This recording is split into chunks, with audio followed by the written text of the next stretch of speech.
Y damos gracias a Dios en esta mañana porque nos permite una vez más compartir la palabra y confío en Dios que esta mañana el Señor nos hable. Amén. Para eso, ¿qué necesitamos? Disposición, querer. ¿Usted quiere que Dios le hable? Escúchelo entonces. No sé si les ha pasado que cuando usted recibe un mensaje por WhatsApp, ¿cuántos han recibido un mensaje por WhatsApp? ¿Sí han recibido algún mensaje por WhatsApp? Pero he notado que algunas personas tienen la capacidad de interpretar si ese mensaje de WhatsApp va cargado de rabia. ¿Sí lo ha notado? ¿De ironía? ¿Sí lo ha notado? Pero es que me escribiste con rabia. Pero solo escribí. ¿Sí se ha topado con personas así? Quizá alguno que otro diga sí, yo soy así.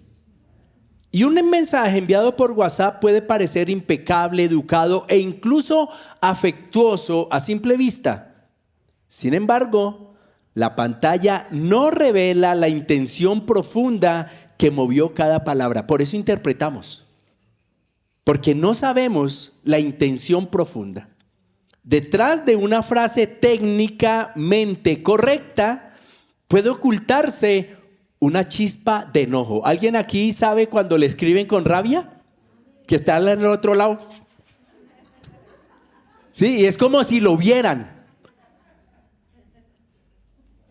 Puede ocultarse una chispa de enojo, un rasgo de orgullo, un temor al rechazo. ¿Alguno se ha sentido manipulado por un mensaje de WhatsApp? Algunos dicen sí, yo soy el que manipulo.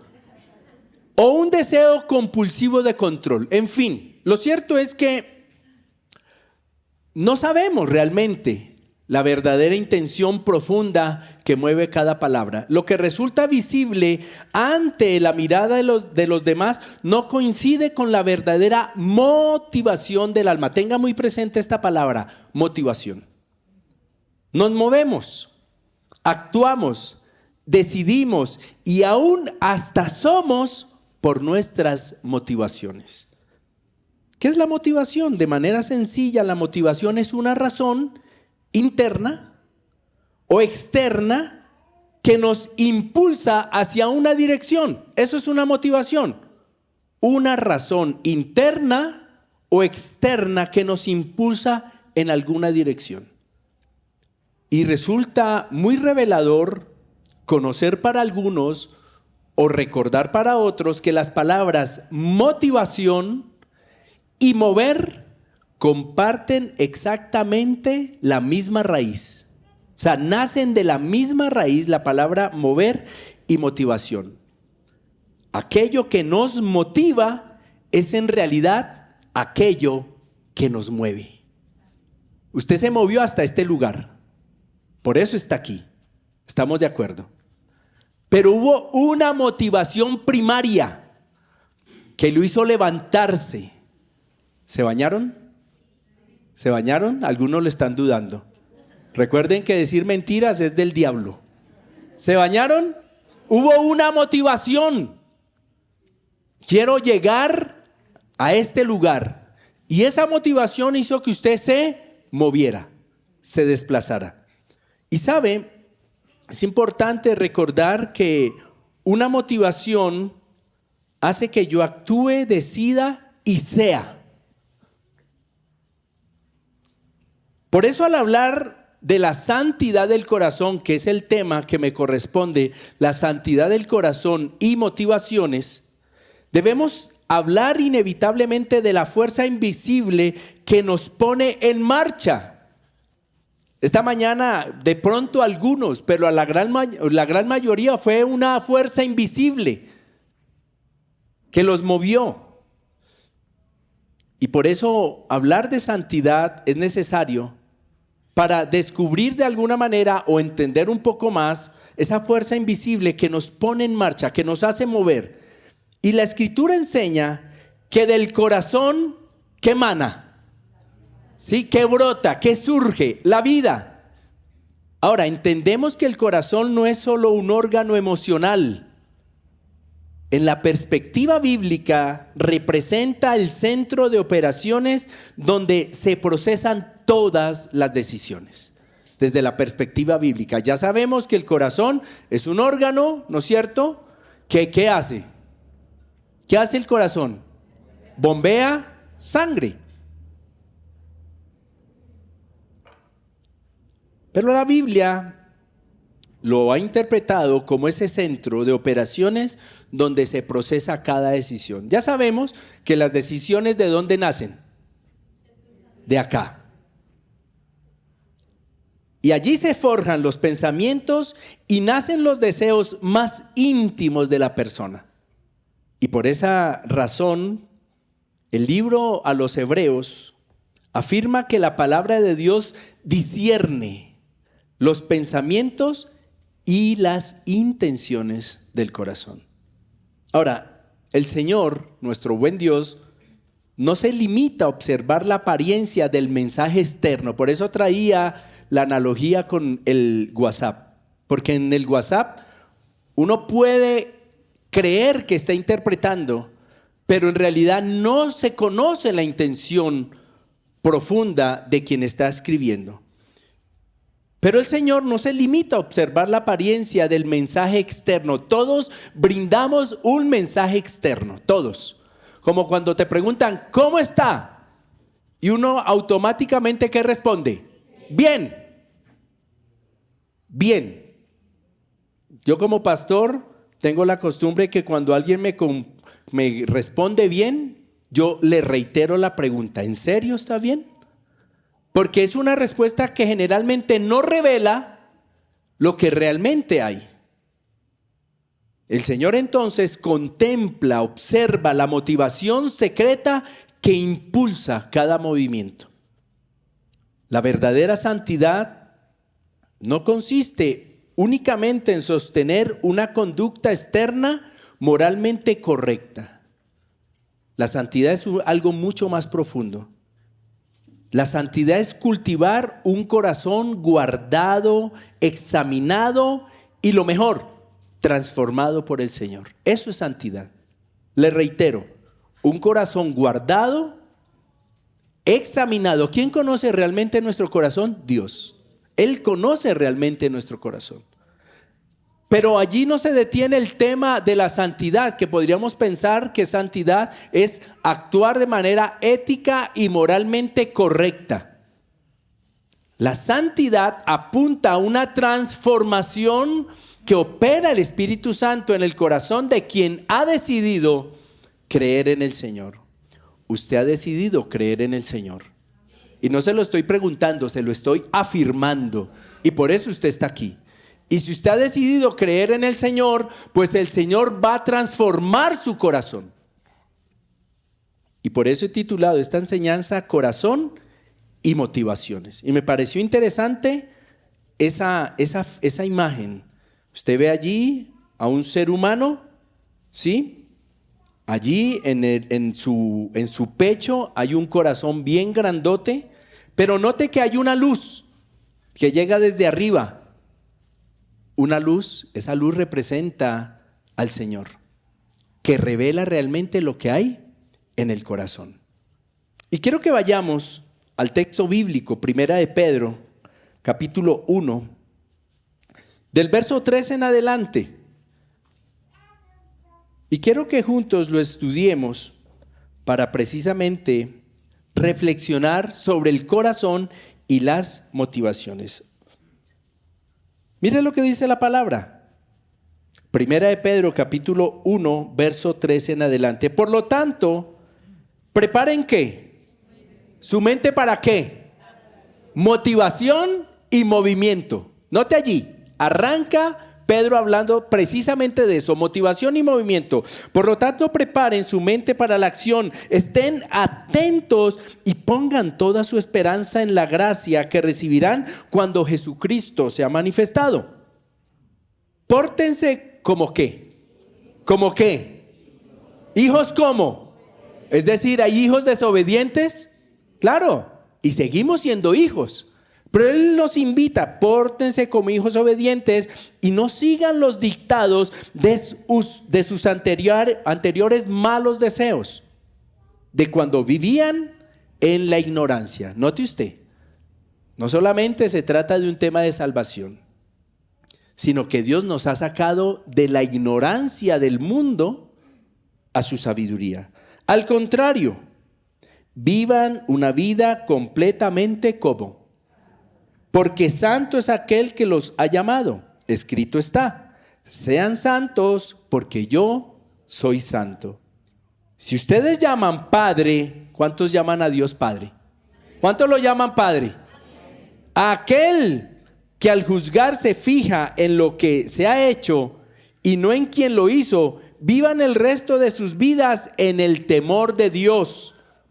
Ustedes saben que fueron rescatados de una vida sin sentido. ¿Cuántos dicen amén? Amén. La cual heredaron de sus padres, y que ese rescate no se pagó con cosas corruptibles como el oro y la plata, sino con la sangre preciosa de Cristo. Una sangre como sin mancha y sin contaminación, como la de un cordero, que ya había sido destinado desde antes de que Dios creara el mundo, pero que se manifestó en los últimos tiempos por amor a ustedes.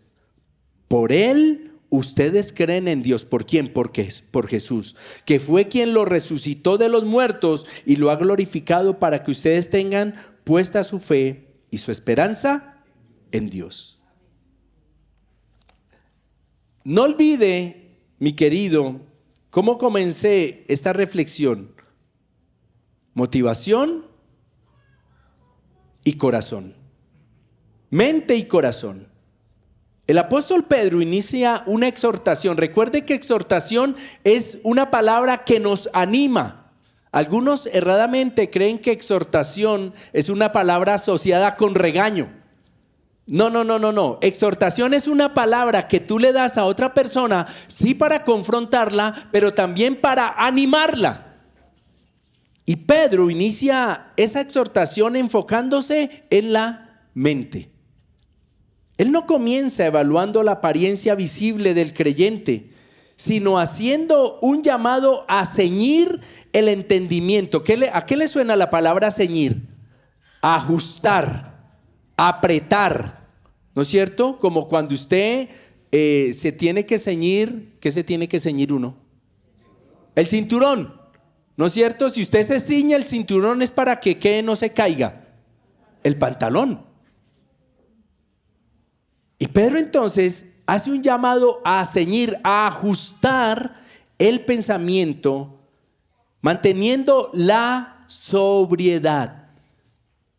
Hay un gran problema con eso, porque es una invitación a ser conscientes y responsables con lo que hacemos, con lo que decimos y sobre todo con lo que pensamos. Entonces Pedro está llamando a eso y dirigir la atención hacia una meta clara. Todo esto apunta a una meta clara. ¿Cuál? Una vida santa. La vida espiritual se procesa primero en el pensamiento antes de manifestarse en la conducta. Obviamente, Dios viene y te enseña. Vamos a poner un ejemplo sencillo. ¿La mentira es mala o es buena? ¿Seguro? ¿Y si es una mentira que te salva la vida? Si es una mentira que te va a salvar la vida. Complejo. Algunos dicen sigue siendo mentira. Mentira es mentira. Si el problema es que uno todos los días esté creyendo que debe salvar su vida y esté mintiendo constantemente. Pero ¿qué viene entonces la palabra a mí y me enseña? La mentira no es de Dios. Mi mente, ¿qué hace? Lo procesa, saca conclusiones y toma decisiones. En este caso, una persona que ha sido lavada por la sangre de Cristo decide dejar de mentir, porque lo entendió primero aquí. Nosotros, los cristianos evangélicos, hacemos cosas y dejamos de hacer cosas no por coerción ni por obligación, sino porque primero lo entendemos aquí. Amén. Y el libro de Proverbios declara: cuida tu corazón, Proverbios 4:23, cuida tu corazón, tu mente, más que ¿qué? Que otra cosa. ¿Por qué? Porque Él es la fuente de la vida. Si el corazón funciona como la fuente central, todo aquello que se deposita en su interior terminará por definir los hábitos. Todo lo que tú deposites. Entonces, ejemplo, vivimos en una sociedad y en un contexto social altamente violento. Altamente violento. Si tú permites que tu corazón se llene de esa violencia, adivina cómo van a ser tus comportamientos. Lo que se deposita en tu interior terminará por definir tus hábitos, tus comportamientos, tus palabras, tus decisiones cotidianas. Guardar el corazón, ¿qué exige? Una vigilancia constante sobre las influencias, los pensamientos y los deseos que permitimos anidar en el corazón. Eso es vigilar. ¿Qué está influenciando mi corazón y mi mente? Cuando descuidamos esa fuente, corremos el riesgo de contaminar el agua que brota hacia nuestras relaciones e interacciones cotidianas. Cuando descuidamos la fuente. Y existe un vínculo directo entre preparar la mente y vigilar la fuente interior. Entonces Pedro nos invita a mantener un entendimiento firme. Y Proverbios nos advierte el motivo de esa vigilancia. ¿Cuál? Del interior emana la totalidad de las acciones humanas, de nuestro interior. Y por eso mente y corazón están unidos. Lo que tú permites que ingrese a tu corazón, a tu mente, lo que tú dialogues con otras personas, lo que tú veas, que hoy es tan, pero tan fácil a través de la internet, mirar cosas, recibir cosas, tú debes decidir qué te conviene y qué no te conviene, qué te alimenta. Y claro, hemos hablado y seguramente tú recordarás momentos en los que hemos hablado de esto una y otra vez. La pregunta que cabría es si estás haciendo algo al respecto. Y antes de presionar, enviar a una conversación, para llegar a una conversación digital o mirar algo por la internet, antes de tomar una decisión en casa o de reaccionar frente a una provocación, conviene detenerse y examinar el interior. Es decir, si tú ante alguna situación, lo primero que se te viene a tu mente es, ayer precisamente estábamos hablando íbamos hacia el sepelio, allí a la mesa, con el hermano Julio y la hermana Bella y Nancy, y yo les hablábamos de las groserías, ¿sí? Y hablábamos Nancy decía, Mauro, no se le escapa ni en chiste se le escapa ni una. Y yo era una persona, miren, yo tenía un vocabulario soez terrible, terrible. Me convierto al Señor y entendí que eso era necesario. Y cuando me enfrento a personas que me dicen, pero esa palabra no tiene ningún problema, ¿sí? Yo nunca entro en discusiones. Solo digo lo siguiente: ¿la dirías desde el púlpito? ¿La dirías desde el púlpito? Entonces, si tú te enfrentas a una palabra que estás como ¿la dirías desde el púlpito? O sea, si te invitaran a dar una enseñanza, ¿utilizarías ese tipo de palabras? Pero nota cómo de alguna manera nosotros caemos en la trampa de normalizar muchas cosas. Y hablo solo de palabras, también a veces son acciones. Lo que escuchamos. O sea, lo que tú escuchas de música, ¿lo pondrías ahorita al final del culto? Sencillo. O sea, diría, pastor, por favor, ponga esta canción al final del culto. ¿Lo harías? Si yo te preguntara esa canción que tanto escuchas, esas películas que ves, ahora le llaman series, novelas, hermano. O sea, eso que tú ves, ¿sí? O sea, ¿te dejarías grabar y que aquí diéramos un testimonio de lo que tú ves en casa? Pregunto, y no tanto para avergonzarte, sino para confrontarnos. ¿Qué estoy consumiendo? ¿Qué material estamos permitiendo que llene el corazón? ¿Se está resguardando el centro de los pensamientos o se está dejando la puerta abierta a la envidia, al resentimiento, al miedo, al orgullo, a la división? Eso en cuanto a la mente y al corazón. Pero también están los deseos y las motivaciones. La condición de ser hijos obedientes implica marcar una ruptura deliberada con la antigua manera de pensar. Vuelvo y digo, ¿cuántos son hijos de Dios? Recuerda, hay dos sectores, no hay más, no hay un punto intermedio, hay dos sectores de los hijos de Dios. En un lado están los obedientes y en otro lado los desobedientes. No hay punto intermedio. Eso es como cuando la gente dice, seguramente has escuchado o aún has usado esa frase cuando dice, no, es que yo soy muy honesto. No, tú eres honesto o no eres honesto. No puedes ser muy honesto, porque ese muy ya da una duda. Ah, soy muy honesto dependiendo de. No, tú eres honesto o eres deshonesto. Punto. En Dios no hay puntos intermedios, mi querido y querida. Y Dios quiere hijos obedientes. Y cuando tú te declaras hijo obediente de Dios, tú debes de manera deliberada y voluntaria romper con tu antigua manera de pensar. Pedro entonces contrasta la vida caracterizada por la ignorancia espiritual con el llamado a reflejar la santidad divina. Éramos ignorantes espirituales.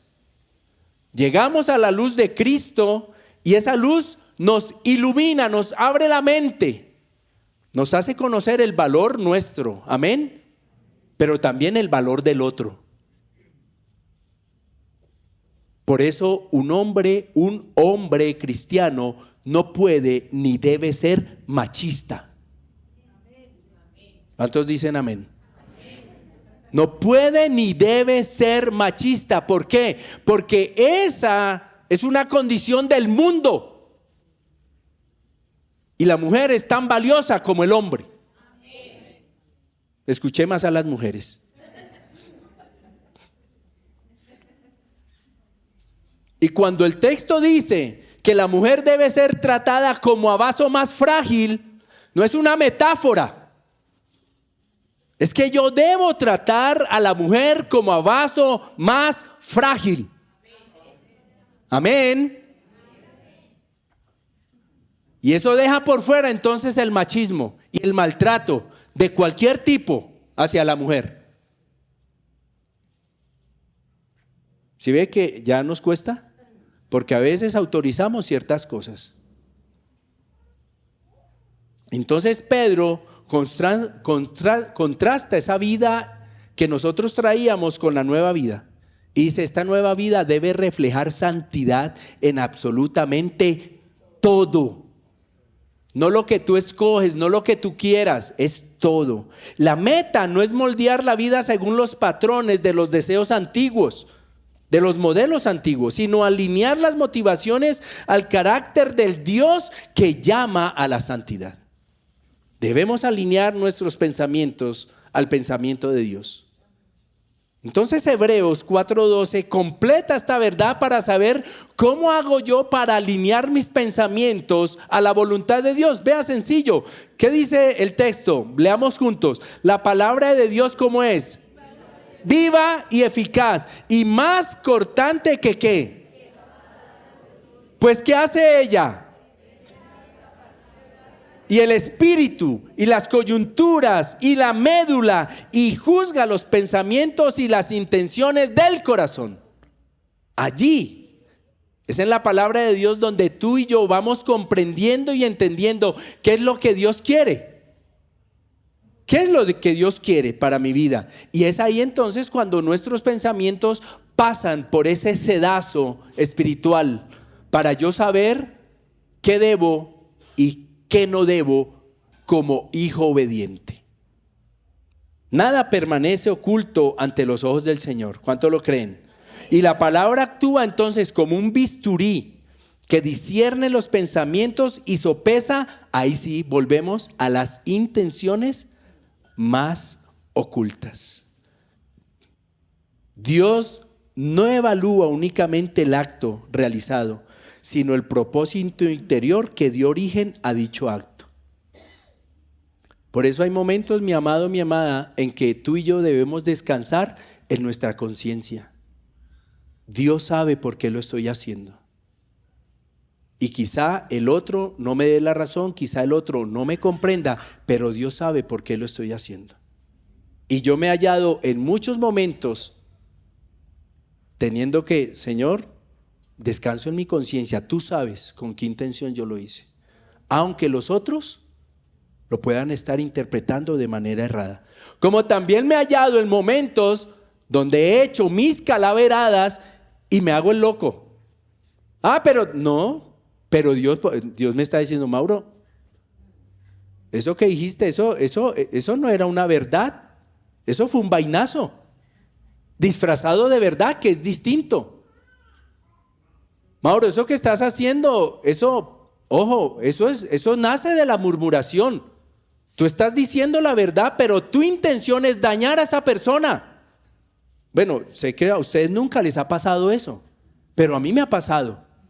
En momentos en los que Dios me confronta y me dice, Mauro, estás murmurando.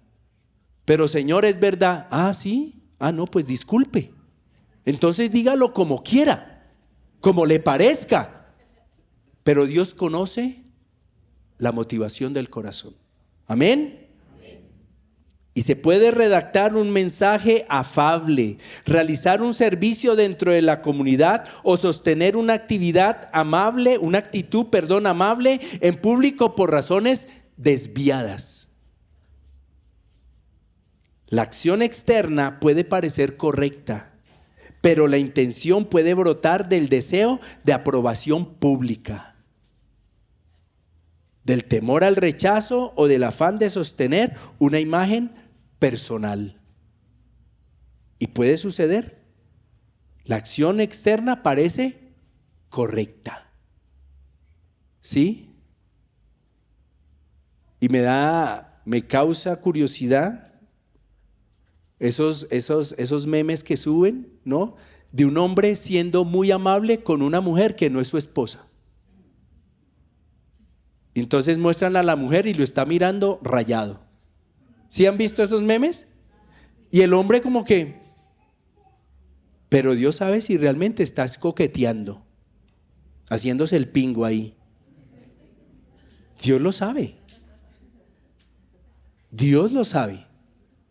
Amén. Porque Dios conoce las intenciones del corazón. Y muchas veces hacemos cosas por sostener una imagen externa, por quedar bien, para que noten que soy generoso, que soy empático, cuando en realidad lo que estoy haciendo es alimentando mi ego. La santidad interior requiere exponer continuamente el corazón a la verdad bíblica, para que las intenciones sean reveladas y los deseos vuelvan a ser reordenados bajo el señorío de Dios. Tú tienes que saber tu medida de orgullo, tu medida de altanería, tu medida de soberbia. Tienes que saberla, porque muchas veces nos movemos en esa línea. Pero gracias a Dios llega la redención y esperanza. El fundamento para vivir en santidad no descansa en un esfuerzo ético autofabricado ni en el mero cumplimiento de reglas externas. Nace de una obra histórica y profunda que nosotros la conocemos como la redención. Mi amado, mi amada, recuerda que el precio del rescate no se saldó con bienes corruptibles como el oro o la plata, sino mediante la sangre preciosa de Cristo. Y saberse rescatado por un precio tan elevado redefine el centro de gravedad del alma. Cuando el creyente reconoce que ha sido comprado por la entrega de Cristo, mi amado, es que Cristo te compró con su sangre. Es que Cristo te compró con su sangre. Y eso debe redefinir la manera en que ves, asumes y resuelves la vida. Y cuando el creyente reconoce que ha sido evidentemente comprado por la entrega de Cristo, su fe y su esperanza dejan de apoyarse en la aprobación de la gente, en el éxito visible o en las expectativas del entorno. Por eso nosotros no vivimos para agradar al mundo. Debemos vivir es para agradar a Dios. Ya hace mucho no tenemos esa discusión con Nancy, no entre nosotros, sino con otras personas, porque se molestaban. Cuando les hacíamos saber, yo me he visto para agradarle a ella. La manera en que yo me he visto está aprobada por ella porque mi intención es agradarle a ella. Y de allá para acá también. Porque el texto lo dice claritico, somos una sola carne. Claro, no nos vamos a vestir como gemelos. Dios nos guarde, tampoco se trata de eso. Sería hasta chistoso, ¿no? Pero si me hago entender, yo vivo como hombre, debo vivir para agradarle a ella, no para agradarme a mí. Y vaya que eso cuesta. Y ella tiene que vivir para agradarme a mí.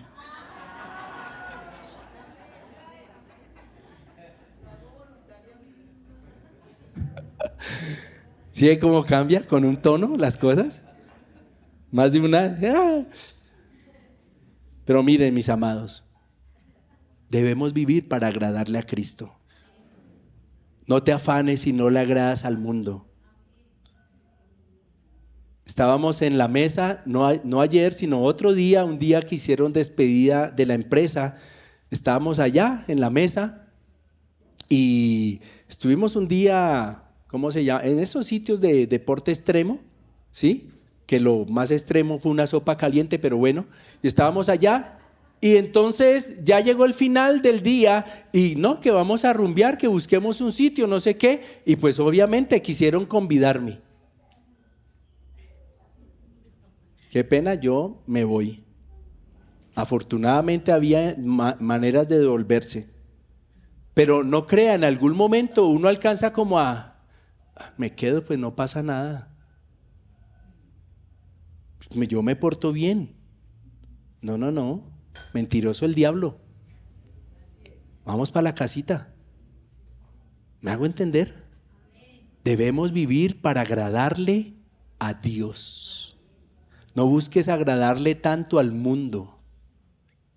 Guardar el corazón redimido implica protegerlo de manera activa para que conserve esa orientación. Es evitar que la vida se desvíe hacia ídolos modernos, ansiedades o ambiciones desmedidas. Tengamos cuidado con los ídolos modernos. Ya no son los visibles de yeso, de palo. Mi hermano, hay unos ídolos ahora brutales, que se mueven en escenarios como el arte, en escenarios musicales, en escenarios deportivos. Ahora, y perdónenme, lo digo, pero ahora hasta las mascotas se han vuelto razón de culto. Y hay que tener cuidado con eso. ¿Hay que amar a los animalitos? Claro que sí. ¿Hay que cuidarlos? Claro que sí. Claro que sí. No estoy diciendo que no, pero cuidado con pasar esos límites que el mundo nos propone. cada día de manera más abierta. ¿Un líder religioso como un pastor se puede convertir en ídolo? Claro, mi hermano. Hay que tener cuidado. Por eso me encanta Discípulos de Cristo. Aquel día nos reunimos con unos pastores vía virtual y yo no sé por qué. A nuestro pastor general me saludó y es que, pero fue en serio, pero no sé por qué se le salió Apóstol Mauro. Y claro, pues ahí mismo el chiste, la risa, ¿sí? Nosotros no creemos en el movimiento apostólico moderno. Lo hallamos muy contrario a la verdad bíblica. El último apóstol fue Pablo. Y c'est fini para nosotros, con sustento bíblico. Pero vea hoy cada vez se levantan, o sea, ya la oración de un pobre pastor ya no sirve. No, sirve la del apóstol. Y creo que ya van en patriarca. Y después aparecerá el querubín. Y recuerde la historia del querubín llamado Luzbel. Orgullo. Entonces hay que tener cuidado, amén. Y en este proceso la palabra actúa como la herramienta continua mediante la cual el Señor limpia el interior, corrige la trayectoria del alma y ajusta de nuevo la fe a su verdadero fundamento, que es Cristo. Y esta verdad alcanza de lleno las dinámicas diarias en el hogar, el ámbito laboral, la iglesia, los entornos virtuales donde estudiamos, en todo. Y frente a cada escenario surge la confrontación necesaria. ¿Estamos viviendo con la conciencia de pertenecer a Cristo cada día? ¿O bajo la premisa de pertenecernos a nosotros mismos? ¿Depositamos nuestra confianza en la respuesta que los demás nos dan o en lo que Dios quiere de nosotros? Permitir que la Escritura escudriñe nuestro corazón, las intenciones de Él, es la vía para que el corazón permanezca protegido y alineado con la gracia del Señor. Mis amados, recordemos constantemente esta verdad central. La santidad no se mide solo por lo que mostramos, que sí que se mide, claro que sí. Externamente demostramos santidad, claro que sí. Pero no se mide solo por eso, sino por lo que nos mueve. Dios, su palabra, nos ayudan a discernir y a guardar el corazón que ha sido redimido. Por eso hay cuestiones que nosotros no practicamos, cuestiones que no escuchamos, asuntos que no vemos, porque entendemos que eso puede contaminar nuestro ser. ¿Y esa contaminación de quién depende? De nosotros. No podemos echarle la culpa como en algunos sitios que le están echando la culpa de todo al diablo. No, mi hermano, uno debe ser responsable con su santidad. Y ya he llegado a una conclusión hace años: cuando uno peca, peca porque quiere pecar. Y nadie puede decir, no, es que Satanás me agarró dormido. No me engañaron. No. Usted y yo pecamos porque queremos. Pero también somos santos porque lo decidimos. ¿Para qué sirve todo esto? La santidad en el corazón y en las motivaciones es vital porque define la autenticidad de toda nuestra existencia. Si hay algo maravilloso en el ser humano es la autenticidad. Que usted sea auténtico de una sola pieza. En la vida práctica con los demás, un corazón no examinado produce relaciones viciadas por la manipulación, el orgullo o el temor a la aprobación humana. Por eso yo les digo a los muchachos cuando llega el momento y me lo preguntan, no mendigue amor. Primero ámese a sí mismo. Eso es lo primero que uno debiera hacer. Porque a veces caemos en prácticas donde o somos manipulados o manipulamos. Cuando permitimos que la palabra discierna lo que realmente nos mueve, dejamos de usar a las personas para satisfacer vacíos de nuestro ego y empezamos a relacionarnos desde la honestidad, el amor genuino y el perdón. ¿Sabe por qué es importante las motivaciones? Porque generan relaciones genuinas. Una conducta externa justa solo es sostenible y transparente cuando emana de un centro interior que ha sido transformado. Por eso siempre que alguien diga, no es que yo he cambiado, muéstreme el fruto. Porque con la boca todos somos buenos. Es el fruto, lo que yo evidencio en mi vida.